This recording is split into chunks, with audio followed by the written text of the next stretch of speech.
नमस्कार मंडळी. लक्ष्मी निवास फेम अभिनेत्री शुभवी गुप्तेने वयाच्या अवघ्या 20व्या वर्षी एक मोठं स्वप्न पूर्ण केलं आहे. शुभवीने स्वतःसाठी चक्क नवी कार खरेदी केली आहे. विशेष म्हणजे तिच्या 20व्या वाढदिवशी तिने स्वतःलाच ही खास भेट दिली.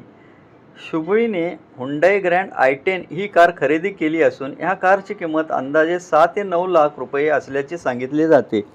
कारचे फोटो शेअर करताना शुभवीने आपल्या भावना व्यक्त केल्या. एक वेळ अशी होती जेव्हा कार घेणं खूप कठीण वाटायचं, पण एक दिवस नक्कीच कार घेईन असं तिने स्वतःला सांगितलं होतं आणि अखेर तिचं हे स्वप्न पूर्ण झालं. आपल्या स्वप्नांसाठी मेहनत करत राहिल्याचा तिला अभिमान आहे.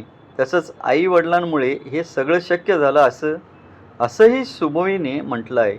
शुभवी ही अभिनेत्री चैत्राली गुप्ते आणि अभिनेता लोकेश गुप्ते यांची लेक आहे. तिने अशोक मामा मालिकेतून अभिनयात क्षेत्रात पदार्पण केलं. सध्या ती लक्ष्मी निवास मालिकेत दिसत आहे. वयाच्या 20व्या वर्षी स्वतःची कार घेणाऱ्या शुभवीचं नक्कीच कौतुक करायला हवं. शुभवीला तिच्या या खास यशासाठी तुम्ही शुभेच्छा द्या. हा व्हिडिओ आवडला असेल तर चॅनलला लाईक, शेअर आणि सबस्क्राईब करायला विसरू नका. धन्यवाद.